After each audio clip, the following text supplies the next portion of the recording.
एक तरफ यूपी में गायों को लेकर सियासत गर्म है, वहीं दूसरी ओर यूपी के किसान आवारा पशुओं से बेहाल है। चलिए हम आपको लिए चलते हैं लखनऊ से सटे बाराबंकी के गांव में, जहां हाईवे के पास फसलों को आवारा पशुओं से बचाने के लिए रात भर जाग रहे लोग, साथ ही घर को पूरी तरह से तार से घेर रहे हैं और स्ट्रीट लाइट लगाकर फसलों की रखवाली खुद रात भर करते हैं। तो 3 तस्वीरें आप देखिए, खेतों की कड़ी सुरक्षा खुद ही कर रहे हैं कटीले तारों के जरिए रात भर जाग कर, क्योंकि आवारा पशु फसलों को बर्बाद कर रहे हैं।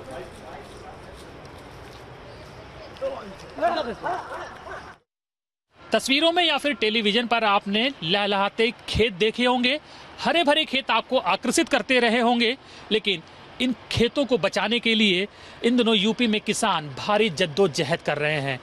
रात भर वो अपने खेतों में पहरा दे रहे हैं कि कोई आवारा पशु उनके खेतों को न चर जाए, और पहरा देने के लिए नए नए आविष्कार हो रहे हैं। घरों में भले बिजली ना उनके पहुंच पा रही हो, लेकिन खेतों में वो रात भर इस तरह से बल्ब जला रहे हैं कि रोशनी रहे। इस रोशनी में तमाम वो आवारा पशु दिखाई देंगे जो उनके खेतों में प्रवेश करेंगे। तो इस तरह से अपने खेतों को बचाने की जद्दोजहद हो रही है, और इसके साथ ही किसान इस वक्त अपने खेतों में रात बिताने को मजबूर हैं। इस तरह के मचान बनाए गए हैं जहां वो रात भर जागते हैं। ठंड से बचने के लिए उसको उन्होंने चारों तरफ से कवर जरूर कर दिया है मचान को, लेकिन सोते नहीं हैं, क्योंकि जैसे ही आंख लगेगी उनके खेत में भारी नुकसान हो जाएगा। रामकिशोर हैं इस वक्त जो अपने खेतों में पहरा दे रहे हैं। रामकिशोर जी, जरा नीचे आए, आपको हम जगा रहे हैं, थोड़ी सी क्षमा चाहेंगे। और ये आप रात भर यहीं पहरेदारी आजकल कर रहे हैं? पूरा उतर आइए, नीचे उतर आइए। तो घर बार आजकल आपने छोड़ दिया है? जी सर, घर बार से जी सर नहीं जाते हैं। ये बताइए, इतनी ठंड हो रही है और हवा चल रही है, शीतलहर चल रही है, पारा 6 डिग्री 7 डिग्री है, उसके बावजूद आप खेत में डटे हुए हैं? जी सर, खेते में रहते हैं। ऐसा क्यों भाई? अब नहीं रहेंगे सर तो क्या बचा भी नहीं पाएंगे, फसल भी चल जाएंगे जानवर। कितने बीघा आपका खेत है यहाँ पर? 3 बीघा हमारा है। क्या क्या बोया है आपने? मटर है, गेहूँ है, और इधर सरसों बोई है थोड़ी। तो कितने दिन से ये पहरेदारी चल रही है? ये यहाँ 1 महीने से सर है। 1 महीने से हम पर डे रात में रुकना पड़ता है यहाँ। तो क्या ज़्यादा खतरा बढ़ गया है? बहुत ज़्यादा। रात में कितने लगभग जानवर आसपास के गाँव में घूम रहे हैं जो खेतों में आ जाते हैं? कम से कम 50-60 जानवर से कम नहीं है। तो आपने जो इंतजाम किया हुआ है ये आपको हवा से बचाता होगा, लेकिन क्या सोते हैं कि जागते रहते रात भर? अरे सर, सो जाएंगे तो चट कर रात ही में खत्म कर देंगे सर। बिल्कुल। ठंड क्या है, आलम क्या है, ये आप देखिए, सर के ऊपर से धुआं निकल रहा है। ऐसे ही नहीं पैदा होता है अन्न का एक दाना। किसान का माथे का पसीना उसके पैरों तक जाता है और सर के ऊपर से देखिए धुआं निकलता है, तब जाके किसान खेत में हल चलाकर अन्न पैदा करता है और उस फसल की रखवाली के लिए रात भर जागता है। आप अकेले कि पूरा गांव जाग रहा है आजकल? अरे गांव, पूरा गांव जागता है जी। क्या नाम है आपका? रामसमुद। रामसमुद जी, कहाँ से लाठी डंडा टॉर्च वॉर्च लेके आ रहे हैं? सड़वा रखाने। क्या कोई खतरा हो गया है इन जानवरों से ज्यादा क्या आजकल? नहीं, इंजन नहीं, फसल सब चली जा रही ना। तो पूरे गांव के किसानों का आजकल यही काम रह गया, रात में यही काम चल रहा है, रात भर 12-1 बजे तक जागो, और उसके बाद में घंटा खान चले जाओ, बाकी फिर आ जाओ 4 बजे। और चूक जाओ तो चर गुआ सब साफ हो गया, गेहूँ सरसों सब लाई वाई। कुछ किसान ऐसे हैं जिनका नुकसान हुआ है, चर गए जिनकी फसल? बहुत फसल हैं। गेहूँ अब देखो, आप पिल के देख लो, रात की टाइम है, कहाँ आप दिखा दें हम तुमको, नहीं तो दिखाते खेत सब साफ हो गए। बिल्कुल। देखिए, टार्च और लाठी लेकर रात में घूम रही है, अकेले नहीं है। हमको यहाँ पर देखते ही बाकी अगल बगल के खेतों में जो किसान हैं वो भी सब यहाँ पर इकट्ठा हो गए हैं, लाठी डंडा लेकर डटे हुए हैं अपने खेतों में। तो ये आलम है मुश्किलों का। और जिस जगह हम हैं ये बहुत ज़्यादा दूर नहीं है लखनऊ से, सिर्फ 25 किलोमीटर की दूरी पर बाराबंकी गाँव में है।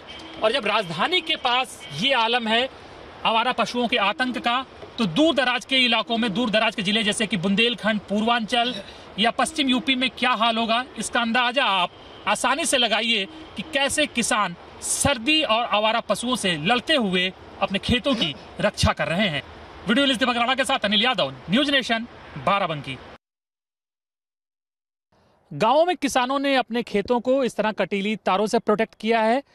खेत के चारों ओर इस तरह से कटीले तार लगा दिए गए हैं जिससे कि आवारा पशु खेतों के अंदर ना जा पाएं। लेकिन उसके बावजूद ये तरीका पूरी तरह से कारगर नहीं है, क्योंकि जहां तक जानवरों का मुंह पहुंच पाता है वहां तक की फसल वो चढ़ कर जाते हैं। तो आप अभी देखेंगे कटीले तारों के अगल बगल फसल बिल्कुल नाम मात्र की है। यहाँ तक उन्होंने अंदर मुंह डाला तारों के और फसल को चर गए हैं, बाकी अंदर जहां तक नहीं पहुंच पाए वहां फसल बची हुई है। चाचा क्या नाम है आपका? अच्छा, तो ये देखिए तमाम किसान जो हैं यहाँ पर डटे हुए हैं। अनूप है। अनूप, ये आपका खेत है? जी मेरा खेत है। तो कटीले तारों से क्यों इसको लगाया, प्रोटेक्ट किया है? जानवरों से रोकने के लिए इसलिए लगाया है कि जिससे जानवर अंदर न जाए, मेरी फसल सुरक्षित है। फसल चरने में बहुत ज्यादा नुकसान हो रहा है। फसल में कोई ये जो किनारे की जो जगह है वो खाली पड़ी हुई है, ये चर गए क्या इसको हम मुंह डाल के अंदर चढ़ के तड़क पाए नहीं तो अंदर से यूं ही डाल के चल लिए हैं, क्योंकि मेरे में कम तार लगा हुआ है। 2 ही लेयर लगे हैं। जब 4 लेयर होते तो वो अंदर भी नहीं जा सकते, क्योंकि जाली भी लगाना होता तो अंदर भी नहीं जा सकते। इसीलिए बहुत नुकसान मेरा हुआ है। देखिए कहीं कहीं कितनी दूर दूर पे मेरे पेड़ लगे हुए हैं, सब जानवरों ने चले। हमारा पशुओं से बहुत दिक्कत है। मेरा पूरा गाँव, अगर 4 लेयर लगाई होती तारों की तो ये किनारे की फसल बच जाती है। कुछ % बचती, लेकिन सब ना बच पाते, क्योंकि अंदर मुंह डाल के चल लेते हैं। पशु भी बहुत तेज होते हैं, लेकिन वो पशु भी कट जाते हैं, मर जाते हैं, उसको देखने वाला कोई नहीं आदमी। तो बड़ी एक मार्के की बात बताइए कि इस तरह के तारों से जो किसानों ने तार लगा रखे, कटीले तार, इनसे पशु घायल भी होते हैं, क्योंकि फसल की लालच में, फसल को चरने की लालच में वो यहाँ से जंप करते हैं, उस पार जाते हैं और इंजर्ड होते हैं, ये तार उनको चुभ जाते हैं, तो बहुत घायल भी हो जाते हैं पशु। बहुत घायल होते हैं, मर जाते हैं, कीड़े पड़ जाते हैं। सरकार उठा रही है, माता जी हैं, लेकिन उसका कोई पुश्ता हाल लेने वाला नहीं है कि माता जी कहाँ चोटिल पड़ी हुई हैं। और सरकार बोल रही है कि हम गौकसी नहीं होने देंगे, लेकिन ये तो बहुत बड़ी पीड़ा है जो गौकसी होती है। वो तड़प तड़प के मरती है अपने, वो जो पहले कट जाते थे उससे कम पीड़ा होती थी, लेकिन ये उसके कीड़े पड़ जाते हैं, पैर नहीं चल पाती, किड़िल के मरती, पानी नहीं पाती। ये दिक्कतें पशुओं के पास है। तो अनूप कह रहे हैं कि गौकशी पर तो रोक लगा दी है सरकार ने, लेकिन जो जानवर इन कटीले तारों से घायल होते हैं उनकी हालत इतनी ज़्यादा विभत्स हो जाती है घायल होने के बाद कि उनको जो पीड़ा होती है वो किसी गौकशी से कम नहीं है, क्योंकि घायल होकर वो इधर उधर घूमते हैं, कोई इलाज उनका करने वाला नहीं है और बहुत से जानवर घायल होकर मर भी जाते हैं। तो फिलहाल अभी किसानों और आवारा पशुओं के बीच एक जंग चल रही है, अस्तित्व की लड़ाई चल रही है और ये अस्तित्व की लड़ाई इस तरह से गांवों में नजर आती है। वीडियो जर्नलिस्ट दीपक राणा के साथ अनिल यादव, न्यूज़ नेशन, बाराबंकी।